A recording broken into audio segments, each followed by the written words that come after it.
This is the Lone Crater YouTube. We hope this video helps.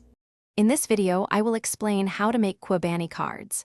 These cards are a beautiful way to share blessings and gratitude during this special time.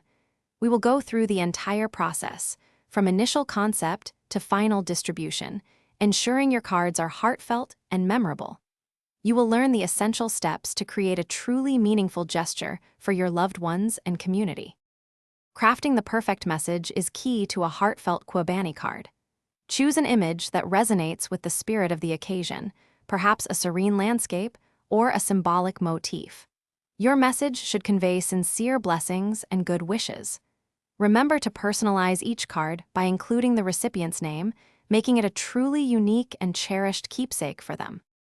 When creating physical cards, selecting the right materials makes a significant difference. Opt for quality cardstock, perhaps with a weight of 100 to 120 pounds for a premium feel. If designing digitally, utilize user-friendly software that offers various templates. For printing, a high-resolution printer, capable of at least 300 dots per inch, ensures crisp, vibrant results.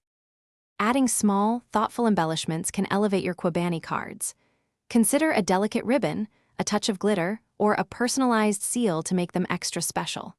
Before sharing, meticulously proofread every card to catch any errors.